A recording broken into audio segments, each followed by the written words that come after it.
The Galactic Council chamber was filled with light, sound, and arrogance.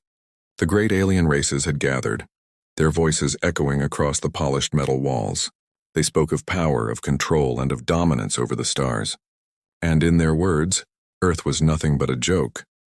Humans, said a tall, lizard-skinned diplomat with eyes that burned yellow, are fragile. They are soft. They cannot survive without the Council's mercy. A wave of laughter followed. Creatures with wings, with horns, with scales and fur all joined in mocking tones. To them, Earth was the smallest voice in the galaxy, too weak to rise, too simple to resist. But in the middle of this noise, an elder voice spoke with caution. It came from a cloaked figure, a being who had lived through centuries of war. His words were slow but heavy. Do not laugh too loud, he warned. When humans are silent, they are not afraid. They are planning. The chamber grew quieter for a moment, but only for a moment. Then the mocking began again. The council did not believe in warnings. They believed only in their own strength. Suddenly, the sound of rushing footsteps broke into the meeting. A messenger, his silver skin trembling, entered the chamber. His voice cracked as he delivered the news. The colony, the human colony near Jupiter, has been destroyed. The council froze. Even the most arrogant leaders leaned forward. Destroyed? One asked sharply. Yes, the messenger stammered. An allied empire attacked without warning. The human outpost is gone. Not a single signal remains. Gasps filled the chamber. Some looked pleased, others looked nervous. But all of them waited for the same thing. Earth's reaction. Would humans cry out for help? Would they beg for protection? Would they surrender their pride and crawl before the council? But nothing came. Days passed. No word, no demand, no plea left Earth. Human channels were silent. Their embassies closed their doors. Their leaders gave no speeches. This silence was louder than war drums. The council grew restless. They sent spies, they sent drones, they sent whispers through the black market. But all reports carried the same strange message. Earth was calm. Factories ran in silence. Shipyards glowed at night. Soldiers trained without boasting. Scientists worked without speaking. The humans said nothing, but their hands moved with purpose. It was as if Earth had swallowed its grief and hidden it deep inside, and in its place something colder was born. Some members of the council laughed again. See, they hide because they are weak. They hide because they are afraid. But the elder shook his head. His ancient eyes looked toward the silent blue planet far away. No, they are waiting. And when they move, none of you will be ready. In the streets of alien capitals, whispers spread. Traders spoke of human ships vanishing into hidden routes. Miners reported strange activity near the asteroid belts. Captains told stories of patrol fleets that met humans in the void and never returned. And yet still, no message came. The silence continued. Inside Earth's command halls, the truth was different. Human leaders stood around black tables, maps of the galaxy glowing before them. They were not afraid. They were calculating. Every loss, every insult, every attack had been recorded, stored, and remembered. We will not speak, said the commander of Earth's fleet. His voice was steady. We will not announce. We will act. His words spread across the room. Generals, scientists, engineers, and pilots all nodded. They did not crave speeches. They did not crave glory. They craved results. For years, humanity had been underestimated. The Council had believed Earth was behind in technology, behind in strength, behind in will. But hidden from alien eyes, Earth had been building. Their weapons were sharper, their fleet stronger, their unity harder than anyone imagined. The destruction of the colony had not broken them. It had unlocked them. Back in the galactic chamber, the mocking voices grew quiet. Fear was beginning to seep into their laughter. The longer Earth stayed silent, the more the Council's leaders looked at one another with unease. Why have they not spoken? One whispered. Why do they not demand justice? Asked another. Perhaps, said the elder once more, they no longer need to ask. And as those words fell into the silence of the chamber, far away in the darkness of space, something began to move. A shadow larger than any fleet stretched across the stars. Human warships, black as the void itself, slipped from their hidden bases. Engines burned without a sound. Weapons glowed with quiet fire, and entire armadas vanished into the unknown roots of space. No one saw them leave. No one heard their message. But deep in the silence, one truth was clear. Earth had chosen not to beg. Earth had chosen not to kneel. Earth had chosen to strike back. and when the strike came, the galaxy would never forget it. The Council, once so proud, now sat in a silence of its own. And in that silence was fear, because silence, when it came from Earth, was not weakness. It was the sound of a storm waiting to break. The stars around Earth burned quietly, but behind that calm, the planet was alive with movement. From space, it looked like a world at peace. Cities glowed, oceans shimmered, and trade ships still moved in their usual paths. To alien eyes, it looked normal. But inside the hidden walls of Earth's defenses, the truth was different. Deep under the ice of Antarctica, engines roared. Massive hangars opened, revealing warships that had been buried for decades. Under deserts, inside mountains, and beneath oceans, secret shipyards lit up with activity. The Council's spies tried to record, but every attempt ended in failure. Drones were blinded. Hackers were blocked. Every shadow was cut off. Humanity was not showing its strength, it was hiding it, saving it, sharpening it. For years, Earth had been listening to alien wars. Every conflict, every mistake, every victory had been studied in silence. Where others saw chaos, humans saw lessons, and now those lessons had grown into weapons.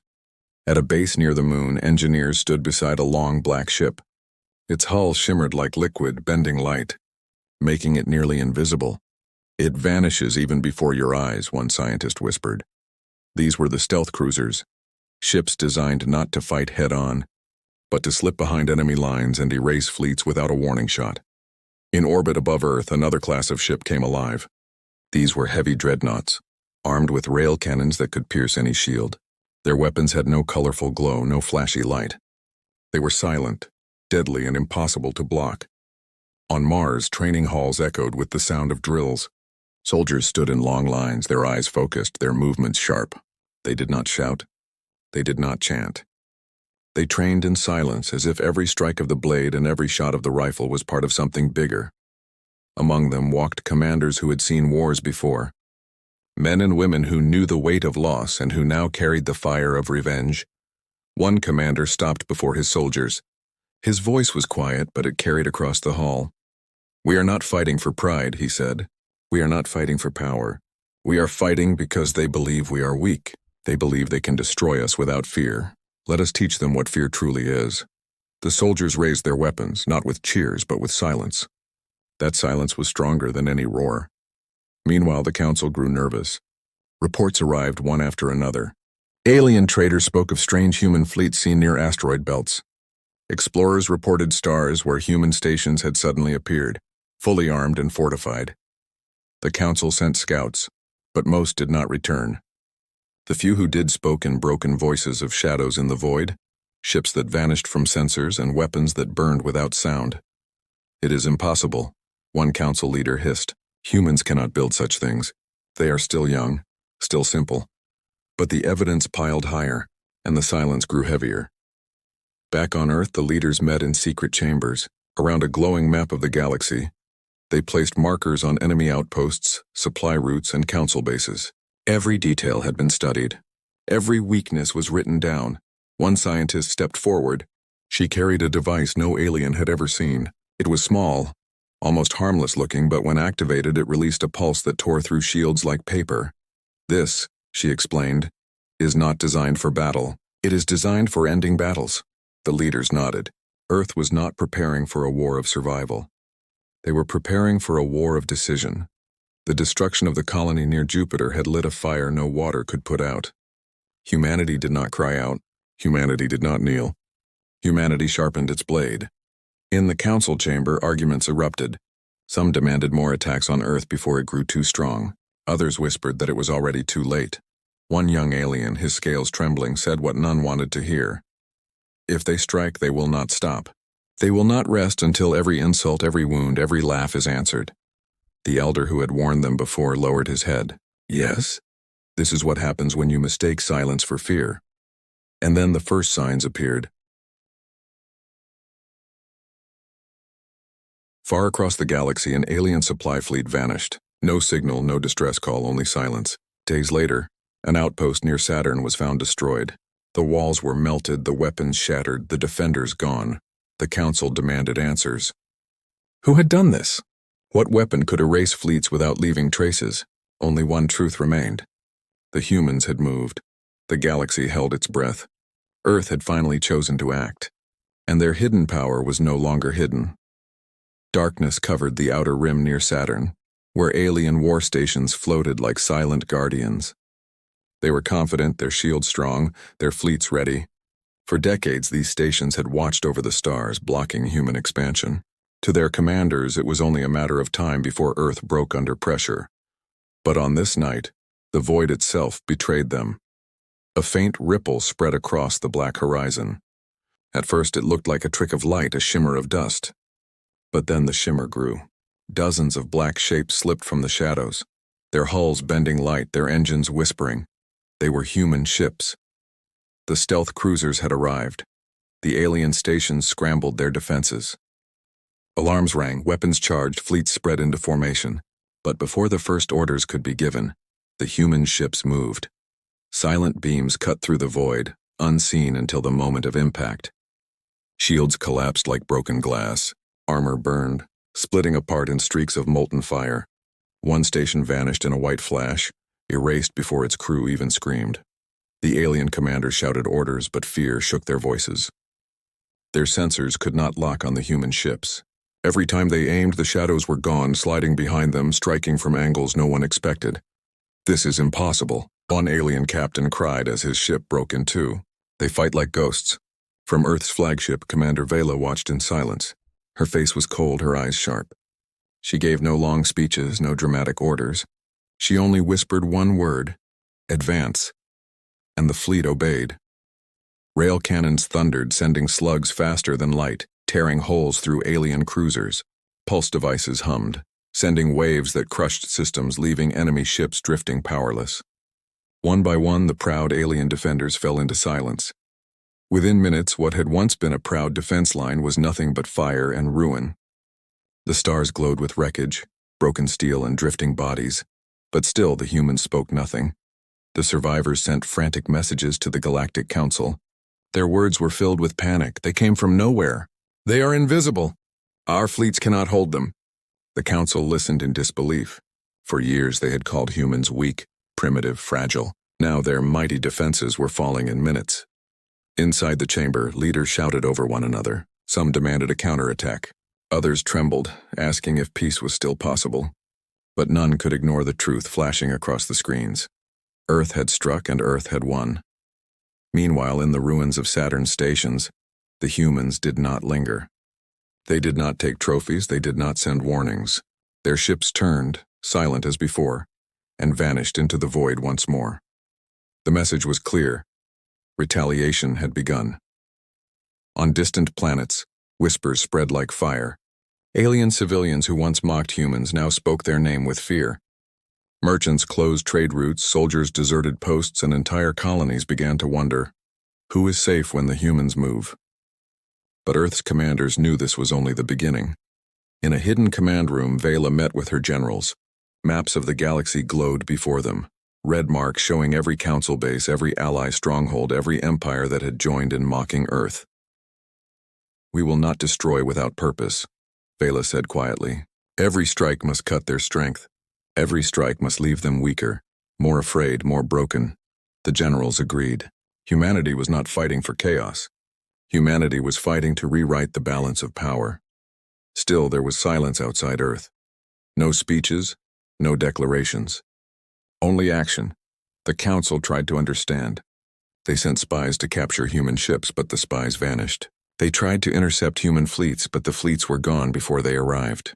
They demanded explanations from one another, but all they found was confusion. And then, the second strike came. Far beyond Saturn, in a system ruled by an arrogant council ally, humans struck again. In a single night, a shipyard that had produced war cruisers for centuries was turned into dust. No survivors remained. No signal escaped. When the council learned of it, the chamber fell into silence. One leader, his voice trembling, finally said the words all feared. "They are not fighting us for survival. They are dismantling us." The elder who had warned them before only nodded. "And still you laugh. Still you doubt. Tell me, how many more stations will burn before you learn what humans are?" The chamber grew quiet. For the first time, The council did not laugh at the mention of Earth. The galaxy had seen the first strike, and the galaxy was afraid. The Galactic Council chamber, once filled with arrogance, now carried the heavy weight of fear. Where mocking laughter once echoed, silence ruled. Screens across the chamber showed the ruins of Saturn stations. Wreckage floated in the void, glowing red from the fire of rail cannon slugs. The proud defenses of the Council's allies had fallen in minutes, and the survivors' broken voices told the same story. Shadows. They came as shadows, one alien captain whispered in a recording. His ship's hull had been torn apart, yet somehow he lived long enough to speak. We never saw them. We never stopped them. They strike and then they are gone. The chamber grew colder as the recording ended. Leaders looked at one another, their colorful skins paling, their voices hushed. Some rubbed their claws, some twisted their tendrils, some shook their wings. None wanted to speak the truth, but all knew it. Humanity was no longer weak. Humanity was no longer prey. Humanity was something else. One counselor finally broke the silence. We must strike back before it is too late. His voice was sharp, but his hands trembled. Gather fleets, send every warship we have. Crush them before they grow stronger. But another counselor hissed in reply. Do you not understand? They are already strong. We sent fleets. We sent stations. They are gone. If we attack, we may lose even more. The debate grew hotter. Voices rose, claws slammed against tables, wings flared wide.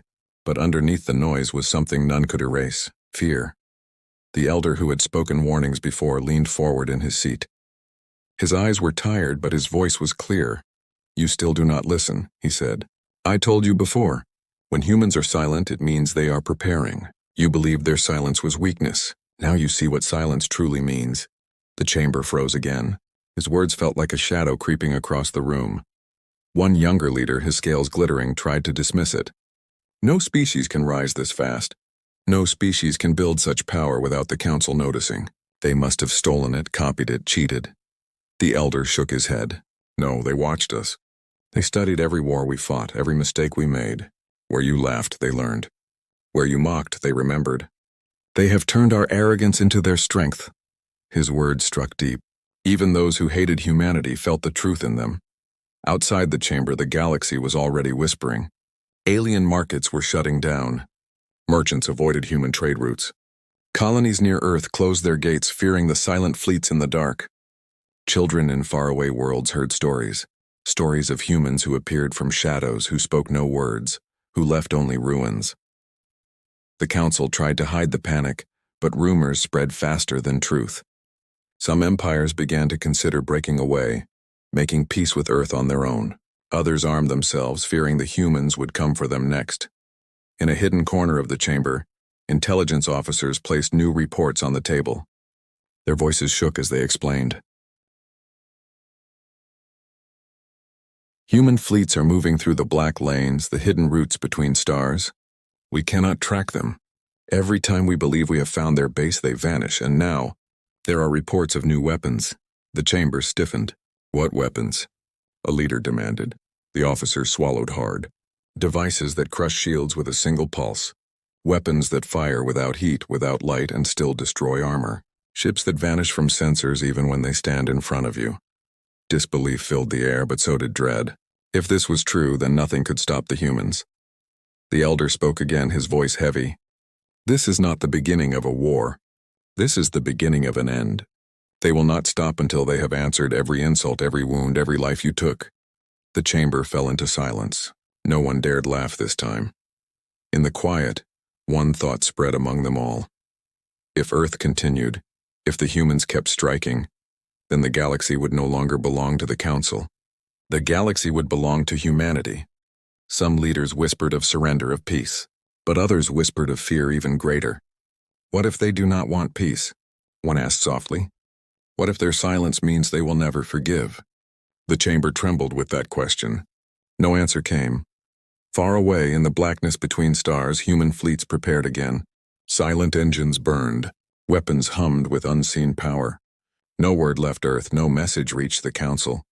Only the promise of another strike. The Council could do nothing but wait. And waiting, in silence, was the most terrifying punishment of all. The Council chamber stood silent, its grand pillars stretching into darkness. For centuries, this was the seat of power, where orders were given, wars were started, and worlds were crushed with a single vote. But now, its rulers sat like prisoners waiting for a judgment they could not stop. Every screen in the chamber glowed with the same image. Human fleets, endless in number, had surrounded council space. Black dreadnoughts, silent cruisers, and ghost-like ships floated in the void outside. Their weapons shimmered with cold light, but they did not fire. The council leaders trembled. Some hid their faces, others whispered prayers, and some simply stared, too afraid to move. Never in history had a single species brought the council to its knees. Yet here it was. Earth, once mocked, once insulted, now holding the galaxy's throat in silence. A message finally arrived. It was short. No speeches, no threats, no demands. Just a single sentence burned across every screen. Do not mistake silence for weakness. The words felt heavier than bombs. Every leader knew what they meant. Humanity was not here to beg. Humanity was not here to prove anything. Humanity was here to decide the future of the galaxy.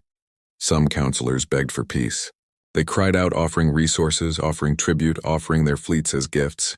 Others argued in whispers, asking if humanity would accept such deals or if they had already chosen something worse. The elder rose slowly from his seat. His ancient eyes looked around the chamber, and for the first time none dared interrupt him. "This is the end of arrogance," he said. "The humans do not want your gifts. They do not want your pity. They want what you never gave them, respect, and they will take it by force if you deny it." The chamber fell quiet again. All waited for the humans to strike, but no strike came. Instead, a single human envoy entered the chamber. His figure was simple, his steps calm, his face unreadable. He carried no weapon, no guards, no banners. He walked alone, as if the presence of humanity's fleets outside was enough. He stopped in the center of the chamber. His voice was not loud, but it carried through the silence. Humanity does not want to rule your galaxy. Humanity does not want to destroy it. But you will never insult us again. You will never strike us again. From this day, you will treat us as equals, or you will not exist at all. The words struck harder than any cannon. For a moment, no one moved. Then slowly, one by one, the council leaders lowered their heads. Their hands signed the treaty. Their voices were weak, but they agreed. Peace was declared. But it was not the council's peace. It was Earth's peace. When the envoy left, the chamber did not return to laughter. It remained silent. That silence was the new law of the galaxy. Far away on Earth, crowds gathered under the open sky. They did not cheer. They did not celebrate with songs or lights. They stood together watching the night, knowing what had been done. Their leaders had not promised glory. They had promised survival, and survival had been won. In the void, the human fleet slowly turned. They did not attack, they did not conquer. They drifted back into the black, vanishing like shadows, leaving the council humbled and afraid. The galaxy changed that day. No longer was Earth a small world with a small voice. No longer were humans mocked as fragile. The silence of humanity had spoken louder than any speech, louder than any weapon. Across alien worlds, children grew up hearing a new story. The story of the species that endured insult, endured loss, endured mockery, and then rose in silence to strike harder than anyone imagined. The council never forgot. Whenever their chambers grew noisy with pride, whenever leaders began to laugh at weaker worlds, a memory silenced them. They remembered the fleets outside their walls. They remembered the message burned into their screens. Do not mistake silence for weakness. And from that day, the galaxy listened when humans spoke, because everyone knew, if Earth ever grew silent again, it would not be peace. It would be the sound of a storm waiting to break.